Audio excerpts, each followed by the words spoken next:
Hello, and welcome to the Homewrecker Podcast. I am the Golden Greek Alex Arion, joined as always by my beautiful, lovely, amazing, gorgeous trophy wife, Monique. Monique, how are you this week? Hello, I'm wonderful, thank you. How are you? I'm doing okay.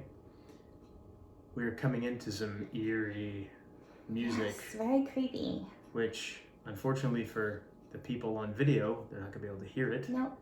But You can imagine it. just imagine some eerie, creepy sounds. Ooh. And they're gone. Just like that. Just like that. So this week we're going to be talking about something that is a little creepy, I guess, depending on how you look at it. It's a little weird, if nothing else. Some would even say it's a little terrifying. We're going to be talking about the Men in Black.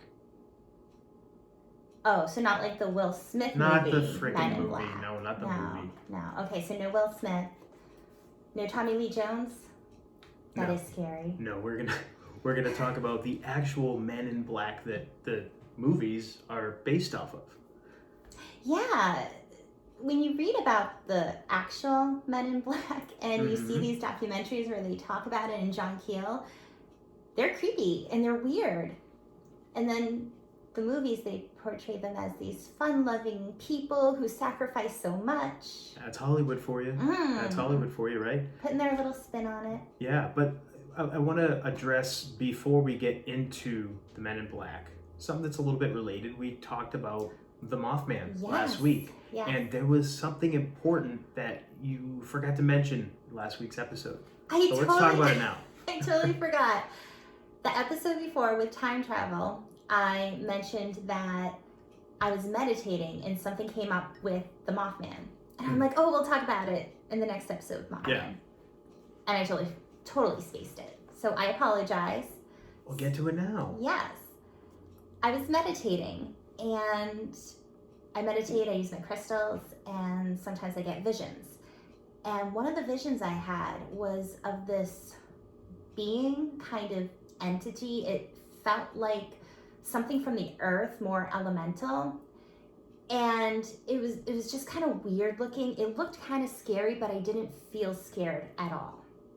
Okay. And we were watching a Mothman documentary, and they had like images of what people said Mothman was like. And one of the images, I was like, that looks like my vision. It's not 100%, but about 95% close enough to what my vision looked like. And I thought that was so bizarre. Yeah. That I saw this thing, and there's something that, oh my gosh, if I had to explain it, that would be perfect. Yeah. It was crazy. Yeah, it was pretty interesting, because we're laying in bed watching this documentary, and you're like, that's what I saw. Yeah. Oh, okay. Weird. It is. But all right. Yeah. Yeah. Okay, so you mentioned it. We've tied up that loose end from Sorry about last that, week guys. that you forgot to mention. Yeah, no, it happens. We get so caught up. It happens. But this week we're gonna talk about the Men in Black, like we said before, and Before we do, there's something else we don't want to leave people hanging with. what's that? We are going to go on a paranormal investigation, and we figured out where it's going to be. That's right. Yes! Would you like to tell everybody where we have decided to go? We have decided to go to the Chapman Inn in Bethel, Maine. This is the house that it's allegedly haunted by a young girl and her companion. And I did a little more research.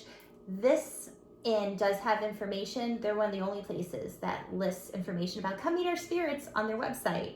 And they talk about the history. And it is the companion, the woman who took care of her.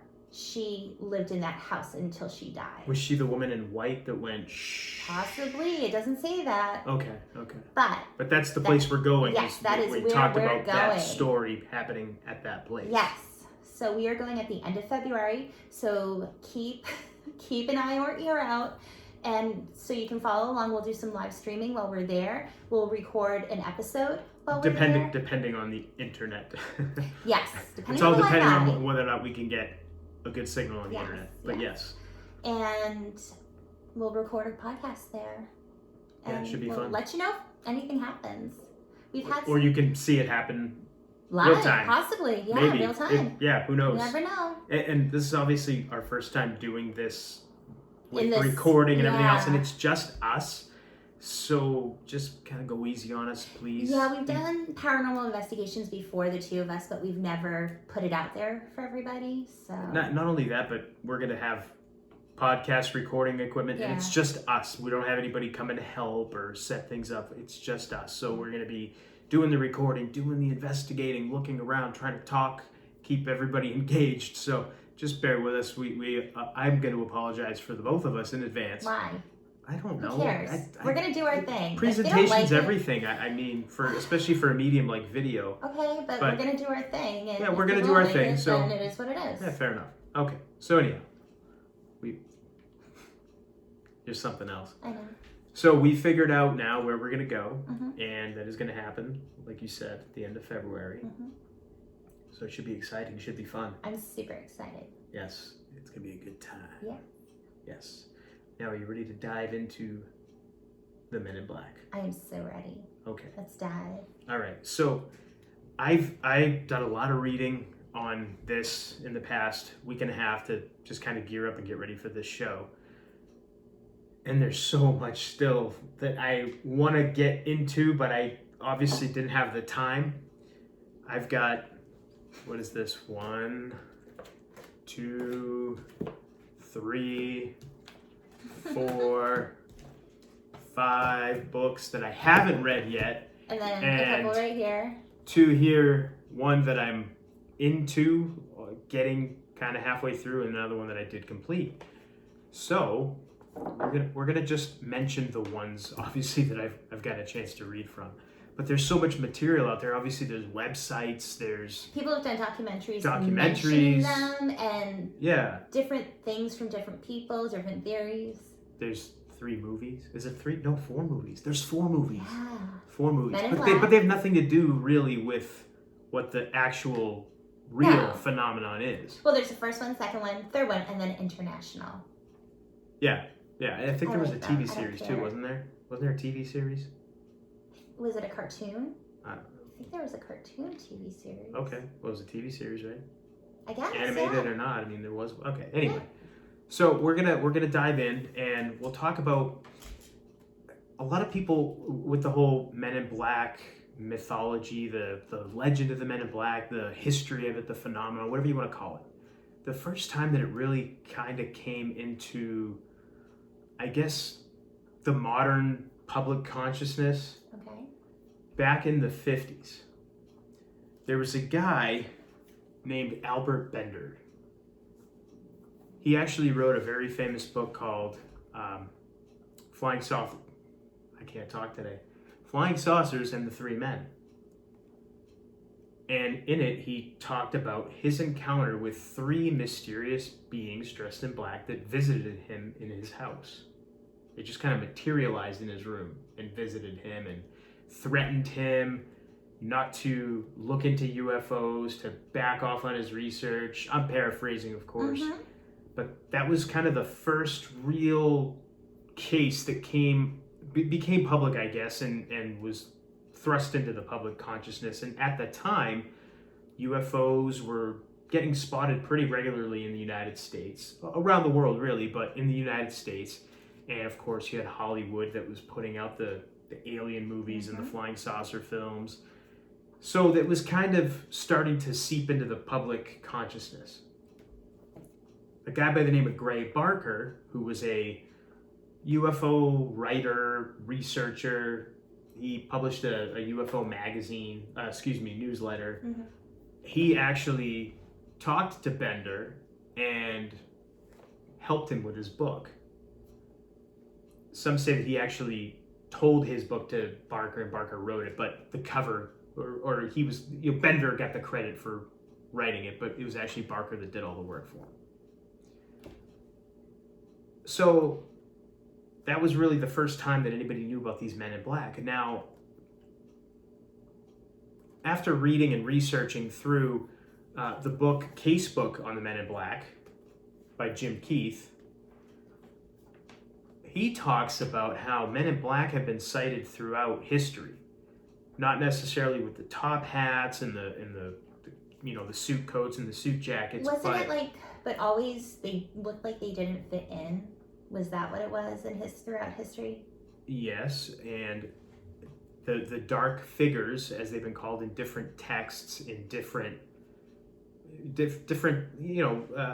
throughout history, different accounts that have been captured, I guess is the best way of putting it.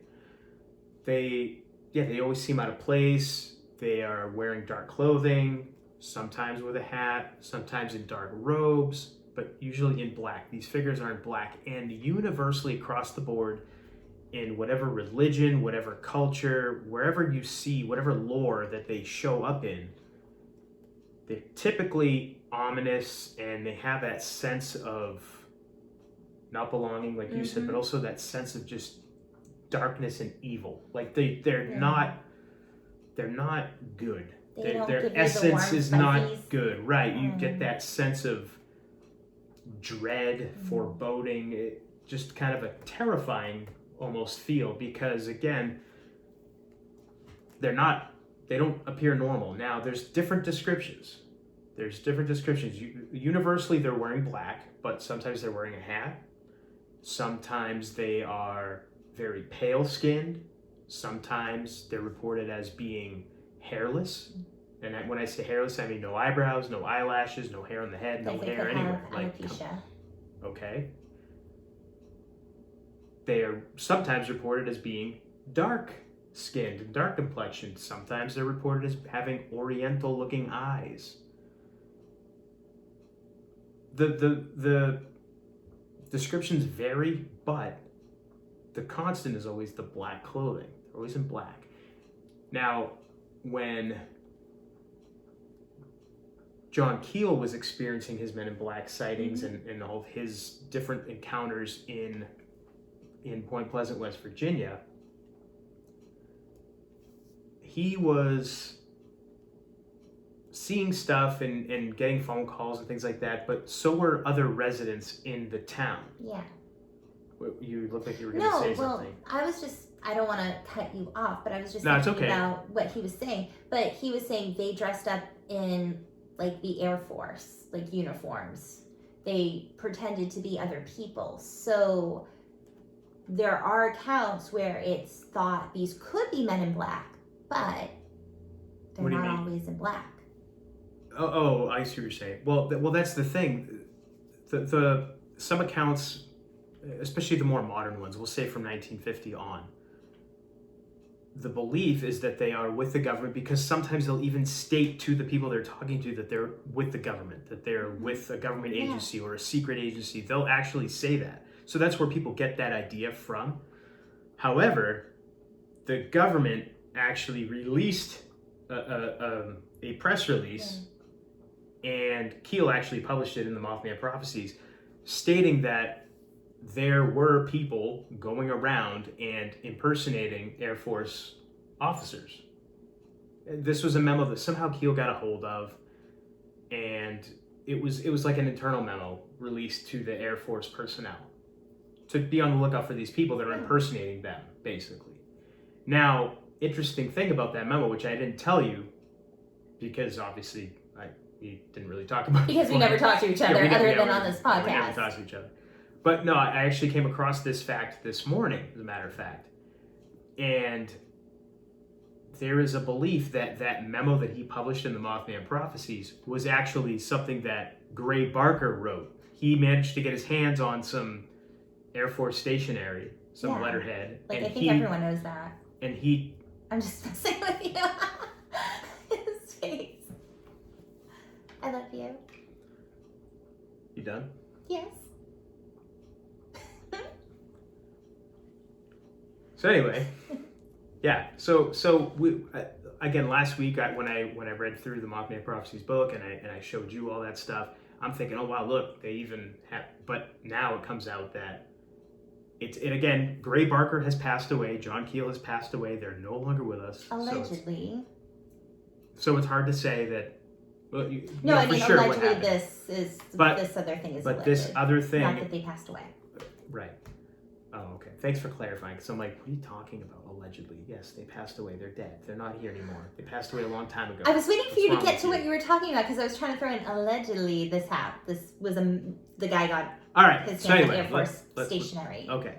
So so allegedly this guy, Gray Barker, this guy, got his hands on the stationery, typed up this letter, and got it to Keel somehow, because Keel never says how he came in possession of it. At least not to my memory. I don't recall him saying that it was mailed to him or anything like that. So anyway, there is the caveat to that story that it was possibly a hoax. And also, Keel was considered, by the people that were in the UFO research community back then, he was considered an outsider because his background wasn't really in that kind of stuff. And he just kind of stumbled into it, I guess. This is the way I heard it relayed through a couple of different sources and a couple of different things that I saw and read and heard. So he was, the guys that were kind of on the inner circle of this research community took pleasure in throwing back a couple drinks and prank calling him and just playing pranks on him. So a lot of the phone calls he talks about in the Mothman Prophecies, where he'd get a phone call at 3 a.m. and there'd be strange beeps and sounds and heavy breathing sometimes on the other end of the line, and he'd say, hello, who's there, and nobody would talk. A lot of that was Gray Barker and another guy, another famous ufologist, UFO researcher, publisher at the time, Jim Moseley. And these guys were legendary pranksters and hoaxers. Now, they did actually research this stuff. They went out, they talked to alleged UFO contactees, they researched the sightings that people had, different paranormal events and things like that, but they were also notorious for hoaxing a lot of things as well. Now, there's one actual famous story, just a quick sidetrack. Moseley actually, one time, he and Barker were drunk, and they called a local sheriff's department to talk about how, or I think it was what's going on with the lights over some lake or wherever they were. And there's a craft with something hanging from it or something like that. He just made up this story to the police. And 20 minutes later, the police were out investigating and saw what he was talking about. Just a weird thing, right? Now, what was that? Like, how did that happen, right? So anyway, that's just like a kind of a weird side story that I figured I'd toss in there because I thought it was pretty interesting. But these guys were notorious pranksters. They would do this kind of stuff just to amuse themselves, and probably because, honestly, a lot of the stuff that they were investigating, a lot of the sightings, a lot of the claims people were making were probably not very credible, and they just were having fun. That's one way to do it. Yeah, so a lot of the stuff they did was hoaxed. So a lot of the stuff with Keel, now that I'm reading a little bit more about Gray Barker, finding out a little bit more about him and some of the stuff that he was involved with, Jim Moseley and people like that, I'm starting to question some of the stuff that Keel was writing about. Well, what's hard is what can be true for you isn't true for somebody else. So if you're experiencing these things, but it's all, or part of it is a hoax set up to make you think a certain way, it doesn't necessarily mean that it didn't happen. It did happen to you. It's just set up through somebody else, not what you think it was. Right. So... And kind of... You can't really discredit John Keel. I'm not, and it's funny because and ironic, I guess, in a way too, because Keel at the beginning of his book, at the beginning of the Mothman Prophecies, talks about how Beelzebub came to Point Pleasant, and how he was talking about, he gives the story about how a strange man with longer hair and a beard was walking into town late at night, knocking on doors. The devil! It's the devil. People were saying it's the devil. The devil's here. Blah blah blah. They all had this sense of dread when he was knocking on the door. And 2 or 3 weeks later, a couple that had given this story of the man knocking on their door and demanding to use their phone to come in, asking to use their phone to come in, they ended up dying in the Silver Bridge collapse in Point Pleasant. Keel mentions that he was the guy knocking on the door. He was the one whose car broke down in the middle of the night. He wasn't from around there, so he didn't look like the people from that area. And he was out 3 a.m, he's walking around, it's raining, it's cold, car broke down, he wants to use the phone. You just brought up something that I was going to bring up too. We talked about it with Mothman, you said it with the Men in Black. People get this sense of dread this fear. And I mentioned before, could it just be because they're scared because they don't know what it is? Could it be that whether it's something in their own mind they're afraid of because they don't know what it is? Like with these men in black, they're strange people. Like people freaked out about Keel knocking on their door and they thought it was the devil. Could that be why they're getting this feeling of dread? Or could it be because they have this kind of imposed theory, especially once these men in black stories came out and these UFO stories came out and became more popular, people just think, oh no, this is what I should be afraid of. Is it almost like a programming that they should be afraid? But maybe there's really nothing to be afraid of with men in black. Am I confusing you? Yeah, because you're not really making any sense to me. Could you do that one more time and just like slow down? I think you're trying to get a lot out and it's not coming out right. Because I So we talked before how people get this sense of fear with Mothman, and they're saying they got it with John Keel when he knocked on the door. This evil entity knocked on my door. It's a person. They're saying about Men in Black. People got this fear of dread when they saw these Men in Black. Yeah. And is it a sense of fear because they're just different? And so people fear what's different? And that's why they're getting this sense of fear? And I brought that up before when we talked about Mothman. Is it maybe there's something really scary about Mothman, but because it's different, that's why people get so afraid?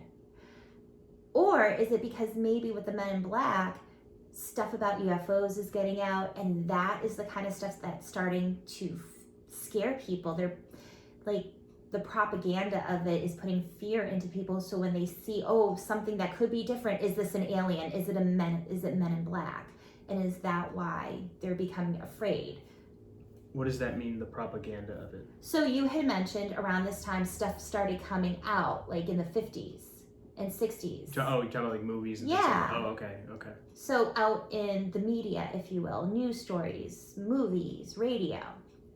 And then people see something, or they hear something, or they hear a story, and then they come across someone who's weird looking, and they think, oh no, it's Men in Black, and they become afraid, even though there's no real reason to be afraid other than what's just in their head because of it being different. Maybe, but I think that the reason why a lot of people get scared or afraid is because of the things that these beings, these Men in Black, tell them or ask them. So they have a reason, not just how they look, but also the way they act and what the stuff that they're talking about, the stuff that they're saying. So this fear. So going back to Keel and why this whole story with him, why I said it's a little ironic, because he mentions this exact same thing happening to him and him being the cause of people's paranoia. That's why I was mentioning it, because it's ironic that he wrote that and then come to find out he was actually getting messed with as well. Yeah. And the stuff that he was writing down as fact even myself, I was perpetrating it as something that happened factually to him, and it was a supernatural occurrence, something that wasn't explainable. And then a week goes by and I read something else and I find out, oh wait, actually no, they were just messing with him too. So it's one of those things, where do we draw the line of what's real and what's fake? What actually happened and what was something that was just a hoax or something that was manufactured? The problem with a lot of this stuff is you have a lot of people from different backgrounds. Same thing with the UFO, same thing with Mothman. You have people from different backgrounds. A lot of people that wanted to remain anonymous when they were making these claims. A lot of people that were giving just details that, I don't know, it just seemed to me like a lot of the stranger stuff, it seemed just too weird and too abstract to be made up, just some of the stuff. And then when you find out some of the things that happened afterwards, where people had these experiences or were even, I guess, given predictions by the Men in Black that something was going to happen, or they would get these premonitions about things, and then those things would actually take place and occur, makes you go, I wonder what was to that. So I get what you're saying, but I think that the terror and the foreboding and all that kind of stuff didn't happen for everybody right off the bat, But once they talked to them and started noticing some of the things that were strange about them, like there was a couple of stories where one of these guys would walk in to, and this was a Point Pleasant story. So this happened in West Virginia around the time of the Mothman sightings, where this guy dressed in black, pale skinned, walked in, sat down in a diner, ordered some Jello, and tried to drink it. He didn't know how to eat Jello. He had no idea. And the waitress was kind of looking at him like, what's wrong with this guy? But the way it was described when the story was retold was that she just kind of was watching him and observing and just seeing how peculiar he was acting. And he ended up not having the Jello because he couldn't figure out how to eat it. It's Jello. Yeah, there's a story about that where he got a steak and he didn't know how to eat it. And the waitress helped him. That was another one, right. So it makes me wonder, so what do they eat? Makes you wonder, are they actually people? Are they perhaps inhabitants of the UFOs that get spotted around the time that they make their appearances? Are they from inner Earth? Maybe. I don't know. We don't know. Where do UFOs come from? Are they coming from another planet, another dimension? Are they coming from inside the Earth? Are they coming from underwater? We don't know. Maybe they're coming at us from all angles. Who knows? Yeah, possible. But that's, again, why I think the terrifying aspect or the scary or odd or frightening aspect of these things, this is why people will make that claim, because of the things that they say or some of the things they do and how they act. It just doesn't seem normal, it doesn't seem right. And they get that sense just because of what they're seeing and what they're being told. You have a couple of the men in black have, again, it seems commonplace that they'll show up now, not always, but most of the time, they'll show up to somebody that has witnessed or seen a UFO. They tend to show up if this person has gone public with their sighting. So if, say for example, I saw a UFO, I did.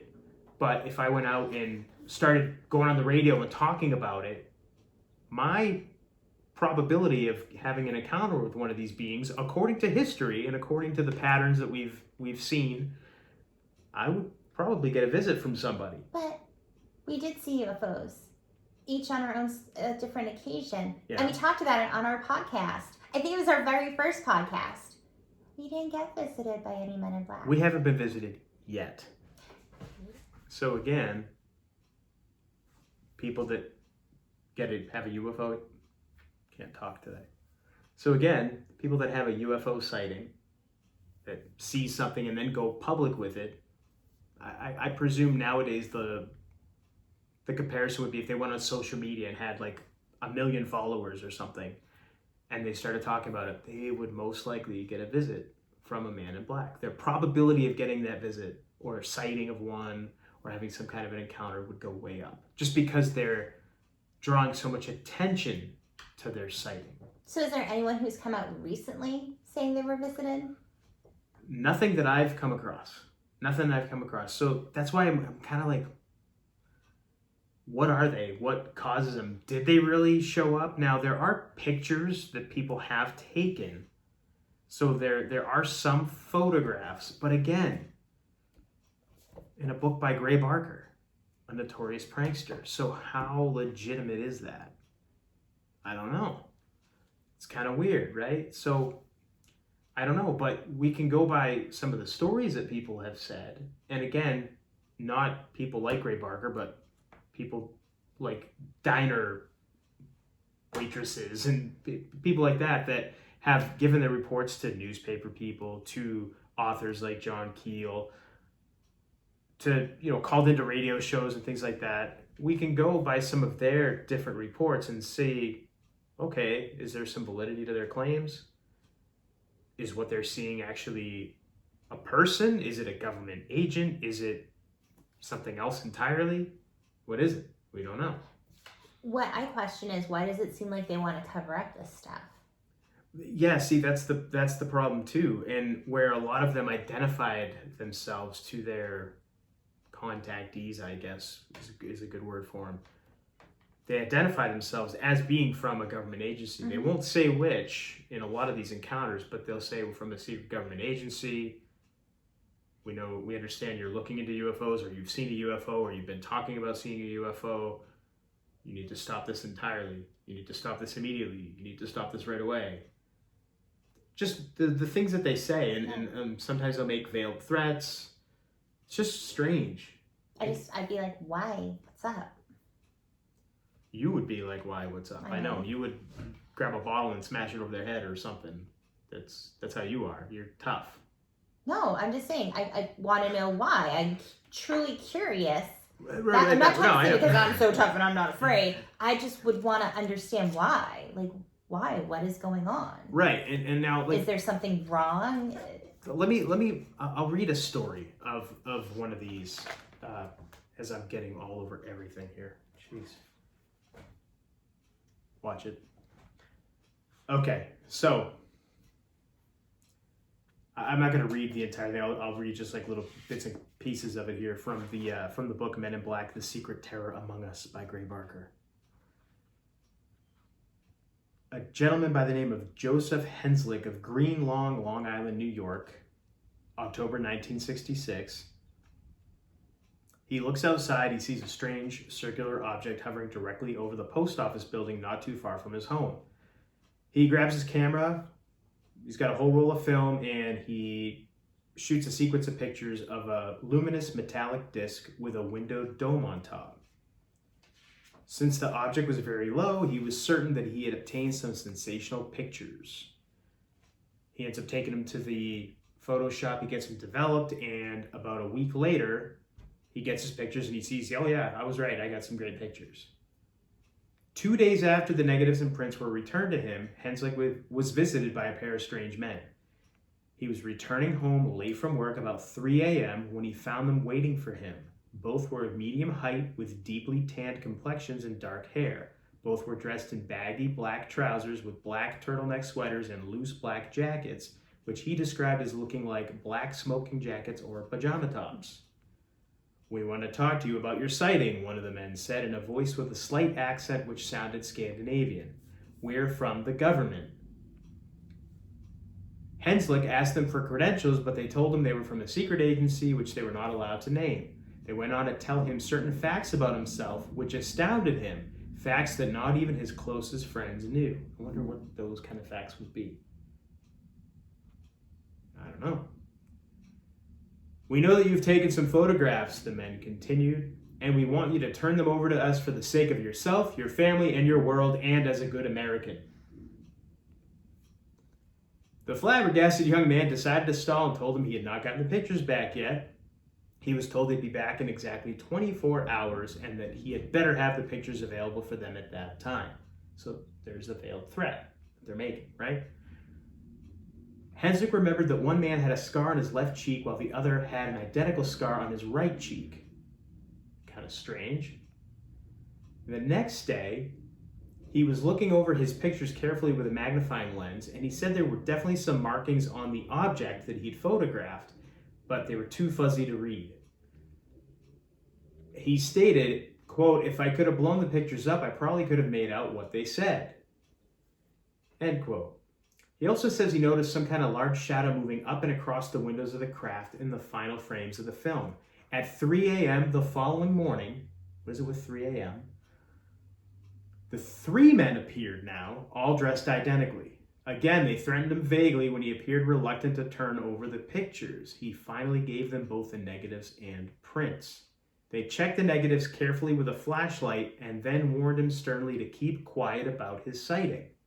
When they left, he did not see any vehicle, although he lives on the outskirts of town and a vehicle would be necessary to visit him. In the months that followed, Henslick learned of Gray Barker and claims that he wrote Barker 6 letters, none of which were ever received. Finally, after coming across Barker's book, They Knew Too Much About Flying Saucers, in June of that year, Henslick decided to call Barker.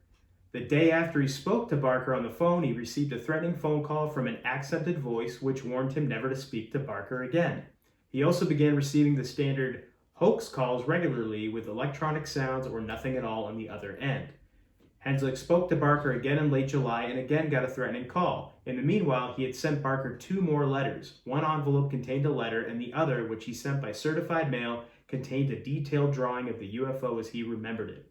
Barker received only the letter, but it had apparently been opened by someone and then resealed with Scotch tape. The other envelope, the one which had been certified, had still not reached Barker as of this writing. What's up with a lot of people saying these men in black have accents? That was another thing that I forgot to mention before. Yeah, that's another weird characteristic of these guys or things. Yeah, they have accents. Yeah, kind of strange.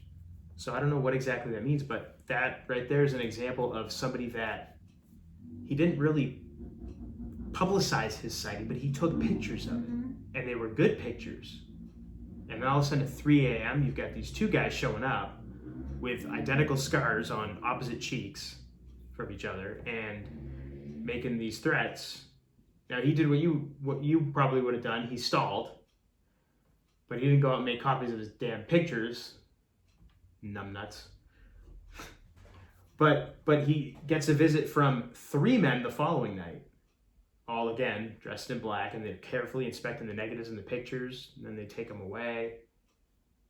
And then now all of a sudden this guy, he comes across Gray Barker. Now this is the part when Gray Barker gets tossed into it. I got to question how much of it really happened and how much of it was this him. guy's getting these phone calls, and it's just kind of weird. Like, okay, so the phone calls with the electronic sounds on the other end or the heavy breathing, those are very common occurrences among people that have made these reports. Is it a prank or?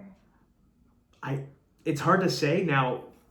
What are what's the likelihood of Gray Barker knowing every single person that's had a Men in Black encounter and making prank calls to them? But he said that the guy called him. Right. Yeah. Spoke Yeah. to him. Yes. So he has the number. He could very easily say, "Oh, I'm going to prank back." He very easily could have this particular guy. This guy. Absolutely. But I'm not saying everyone. I'm just saying this. Oh, okay. Yeah. But I mean, think about that. How many people made these claims? They made the claims to John Keel, who had it happen to himself. Now, again, Barker was most likely the guy that was doing that to Keel. Most likely.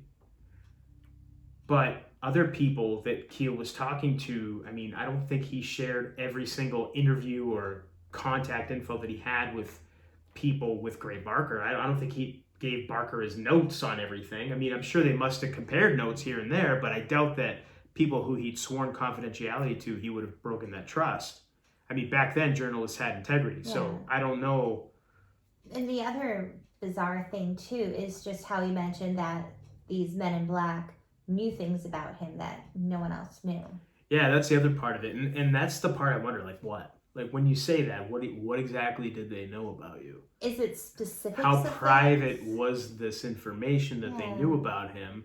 That obviously wasn't detailed in the book. Did he actually tell Barker what these guys knew about him? I wonder. Or is that just maybe something that was kind of tossed in for a little bit of added intrigue, maybe by Or Barker? He just doesn't want other people to know these private things, so he's just saying, I'm not going to tell you what it is. That could be too, but that's not the only report that I've seen of the Men in Black doing that, giving this private information. Now, if this were to happen nowadays, I'd be more inclined to believe and err on the side of what's a government agency, because every one of us has one of these now. I was going to say, or Facebook, someone from Facebook. Yeah. Everybody's got a smartphone. Everybody's got a smart TV, most people anyway, and we know these things are listening to us at all times. And they're recording all this stuff too, which is awesome. So it's pretty easy to see how nowadays people can know information about you that you thought was private, that you thought nobody would know. Back then, in the 50s and the 60s, even in the 70s and 80s, when people were having these encounters and having these different interactions with these Men in Black, how would they know some of this information? Yeah, just weird, just something to think about.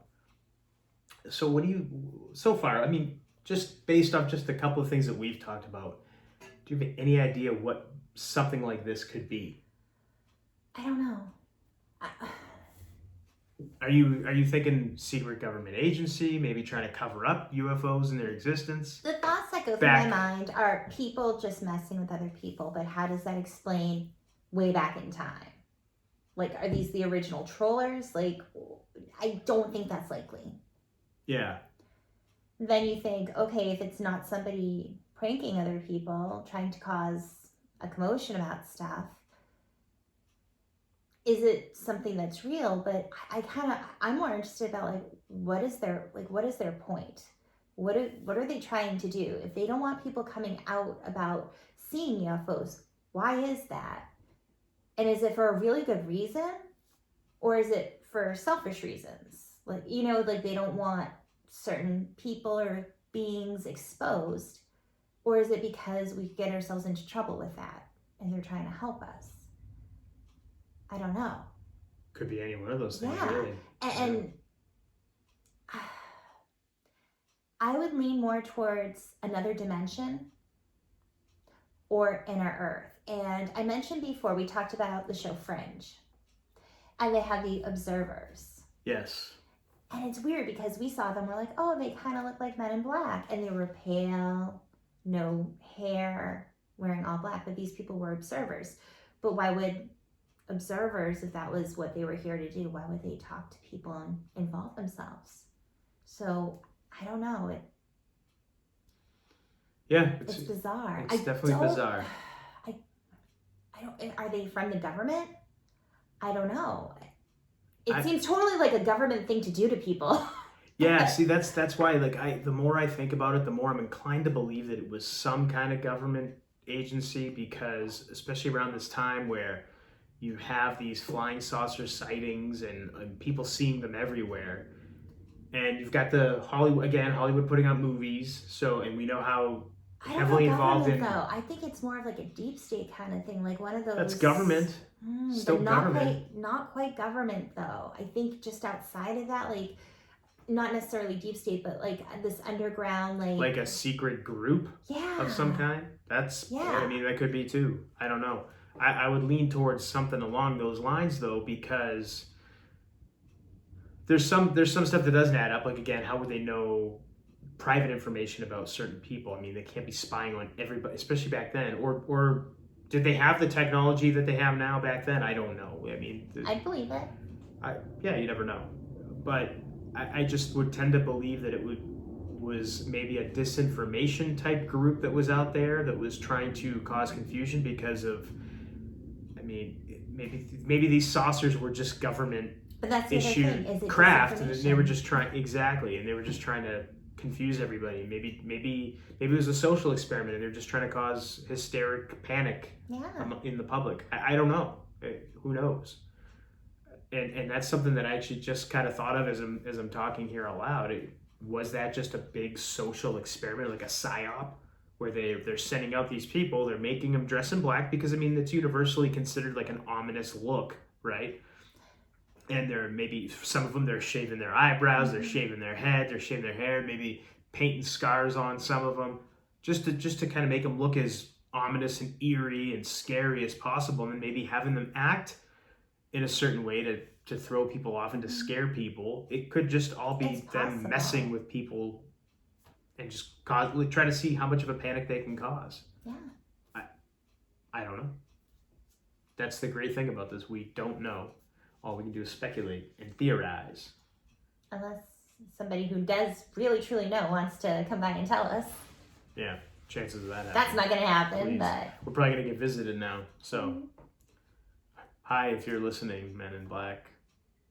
We would love to talk to you, maybe on camera. Wouldn't that be something? Oh, I'll be cookies. That'd be a get, right? That'd be a hell of a get. Oh, this week we've got the Man in Black. Got Men in Black. Yeah, so I that's what I lean towards. I would say it's got to be something along those lines, just a psyop. That's what I'm leaning. It wouldn't shock me. That's what I'm leaning towards. Now I've got another cool Men in Black story, again from the book by Gray Barker, The Secret Terror Among Us.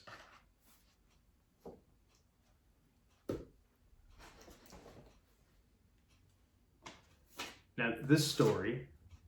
This one was kind of cool. Well, he says in his book, I love it, he prefaces this whole story by saying it's terrifying and scary, and if you must put the book down now, he will understand. He was very dramatic. He was very theatrical with his writing. Good for him. All right, so this case involves an MD, a 58-year-old family physician of the Portland, Maine area, who treated a witness claiming to have been teleported by a UFO. Dr. Herbert Hopkins employed hypnosis in his treatment of patient David Stevens, who was complaining of after effects as a result of the strange encounter. During the treatments, the physician recorded a number of audio tapes of the sessions.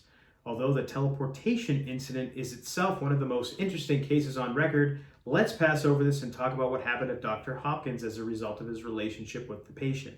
So this whole UFO thing involved teleportation. It was a pretty famous case from back then, but we're not going to talk about that now. In September 1976, Dr. Hopkins' family was at a movie, leaving him alone in the house. A telephone caller identified himself as an officer of a New Jersey UFO group who wanted to talk with him about the Stevens case. Ordinarily, he would not have admitted a stranger into his home without checking, for recently there had been a great deal of crime in his neighborhood. He told Dr. Schwartz that he invited the caller to drop by probably because he was bored without the family at home and because of his intense interest in his patient's experiences. Now, I should have said, I apologize. Dr. Berthold Eric Schwartz is a psychiatrist, and he's studied the UFO mystery extensively, according to Barker here. And this guy is, Schwartz is who Dr. Hopkins related his experiences to. So now, this is Dr. Hopkins telling Dr. Schwartz about his experience. Quote, "As I turned on my outside light, I saw my visitor coming up the stairs to the small porch. Although I did not see his parked car or consider how he could have arrived at my house so quickly, I remember that at the time, I did not think it strange, probably believing he had made the call from a payphone. But since then, I've determined that the nearest phone booth is several blocks away. He walked through the door without even introducing himself, but I never thought of this rudeness until later because I was taken aback by his odd clothing. The best way to describe his attire is by comparing him with an old-fashioned undertaker with the traditional somber clothing.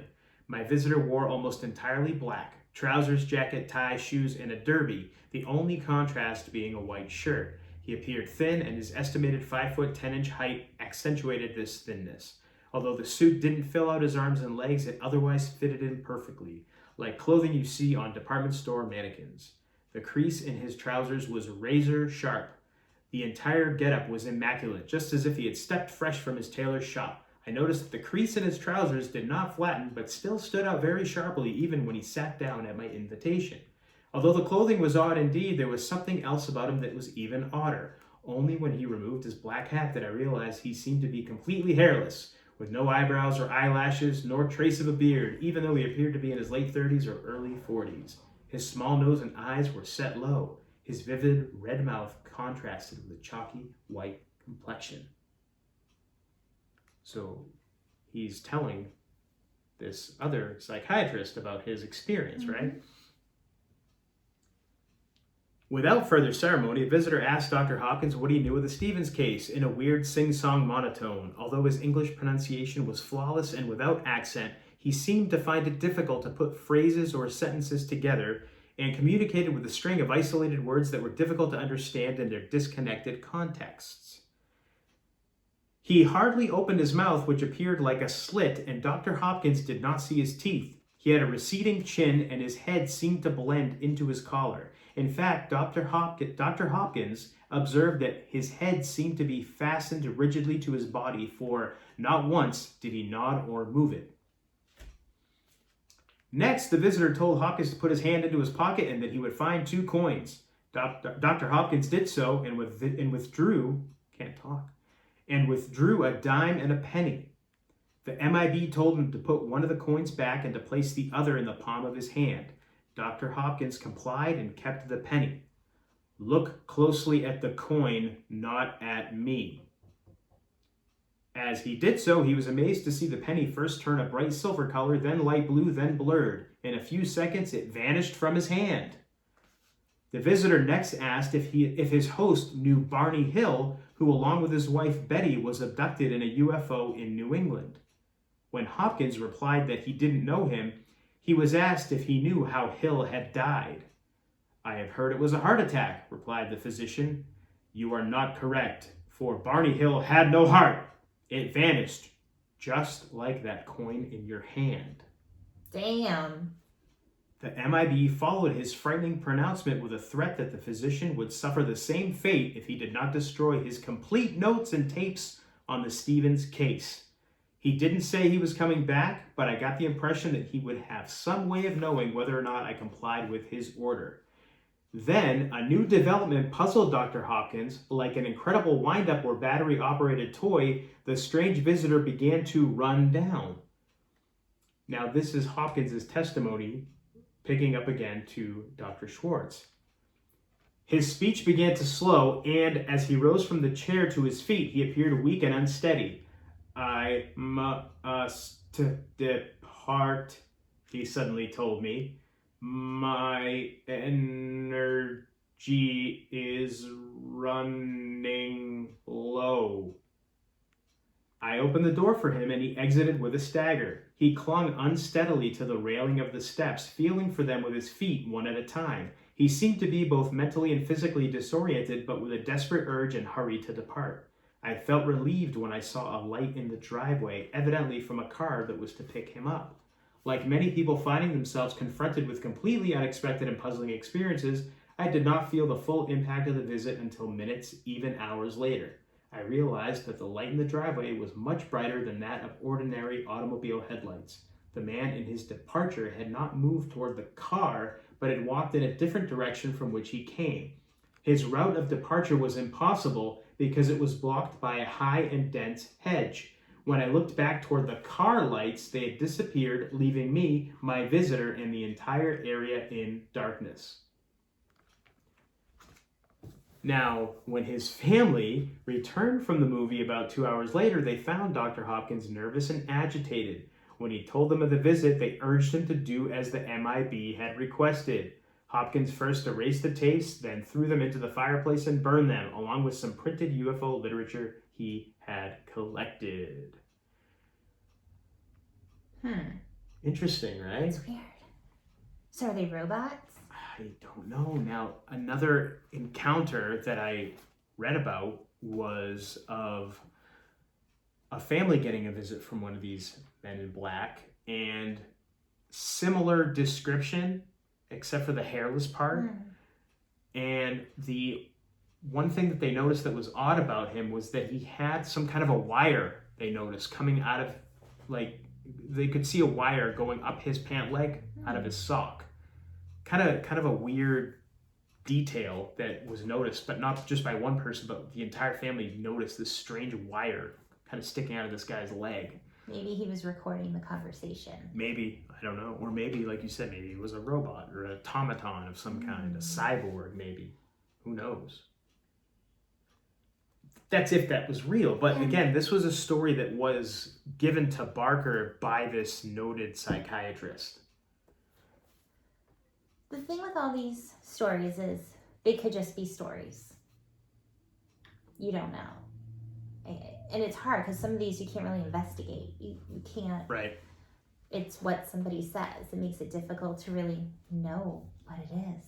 Yeah, that's the thing with all this stuff is that these are stories that are in books or that you have seen on TV, in a documentary, or heard on a podcast or heard on the radio. I mean, unless you've actually experienced something like this yourself. And even then, you have to question, because of so many people like a Gray Barker or a Jim Mosley who were into perpetrating hoaxes on people. And I mean, there's a lot of hoaxsters out there. Yeah. I don't think it could all be hoaxes, though. I don't think so either. I don't mean to discount everybody's story, but it's just hard to believe some of the stuff that you hear. And again, it's the ones with the odd details. Those are the ones that I tend to believe are a little bit more credible, I guess. I mean, you get a story like that from a doctor who was treating a patient and then went and saw a psychiatrist and confided his story to him. It's kind of, why would these guys lie? I mean, maybe they did. Maybe they made the whole thing. I mean, they were just lying about it. Who knows? But you tend to believe people that are in that line of work that have that kind of a credentialed background. Yeah. They have that kind of respect from society. They have a good reputation. Exactly. Yeah. So, yeah, it's kind of, it's bizarre. It's weird. Yeah. So you're thinking government, possibly? I don't know if government. it's almost like you're thinking secret organization of some kind. And is that secret organization, maybe they're from another dimension or they're from inner Earth. It could be everything all in one. I don't know. Could be a cult of some kind, maybe. But how would they know the stuff that they know?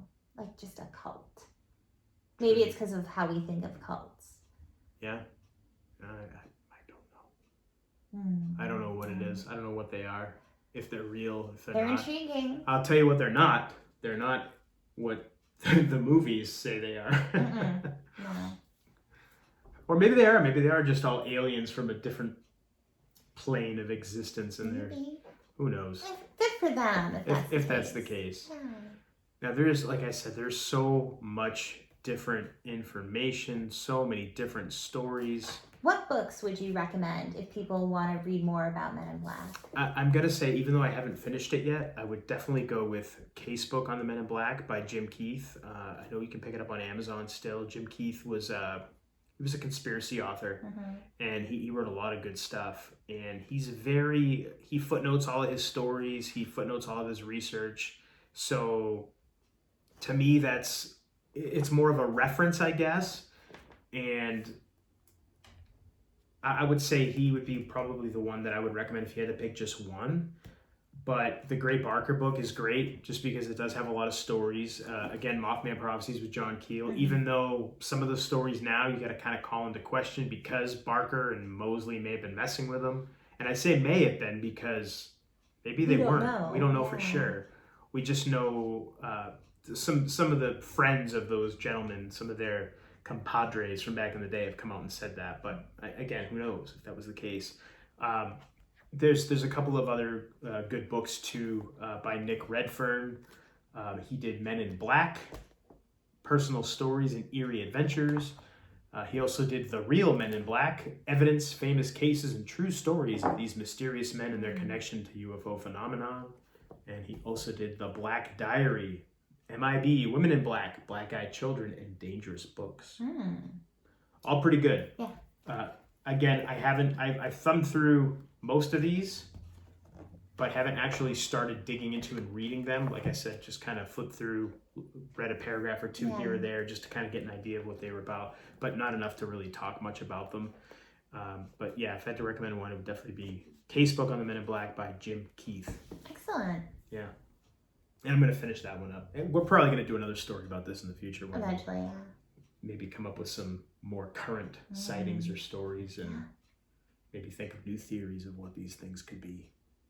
Something's always coming up, like with all this stuff. Yeah, it's like there's always something coming out that makes you think differently. Yeah, and that's the thing. Like I said, we talked about, you and I had talked about the whole John Keel experience with these Men in Black, and then a week later I found out, well, maybe it wasn't real. Maybe he was just getting pranked.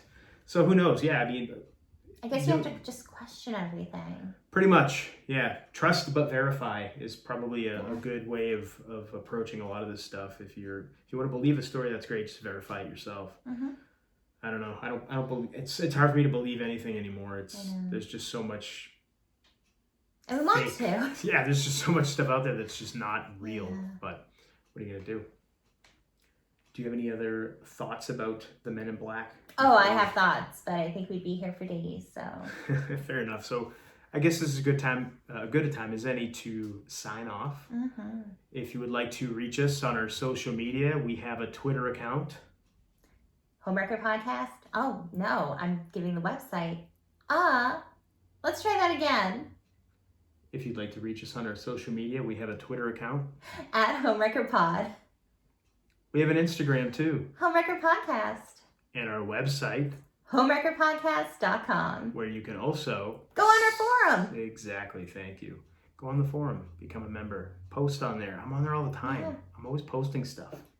Yeah, at first you're like, we'll be on there. We don't know when, once in a while. And now you're on every day. Yeah. So join. Yeah, join. Interact with me. Tell me I'm crazy.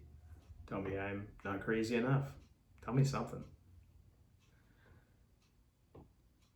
And of course, if you haven't already, please go on over to iTunes, hit that subscribe button. It's free, doesn't cost you anything, and then you get our podcast the day that it comes out. You'll never miss an episode, you'll never miss a show. And when you get a minute to, if you don't mind, just hitting the 5 stars.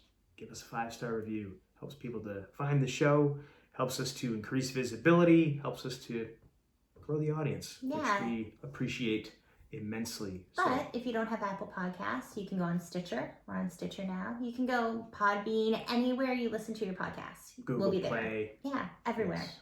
Yeah, everywhere you get your podcasts. So, on that note, if there's nothing,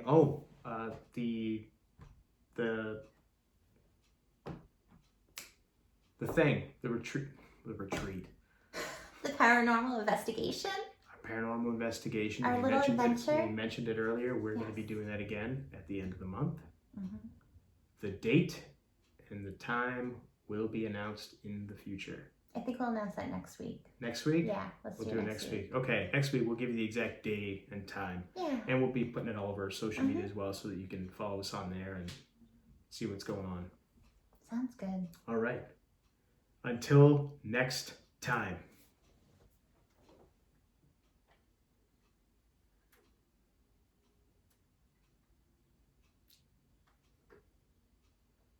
Or not. Come on. This is podcasting. Jeez. So this is why it sounds so perfect when you're listening to it. Well, as perfect as can be. Yeah. When you're listening to it on a podcast. We love the edit button. Yes.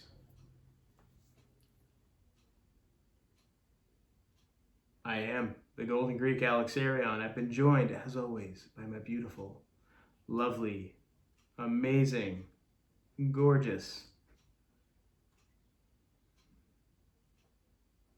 trophy wife, Monique. And you've been listening to the Homewrecker Podcast.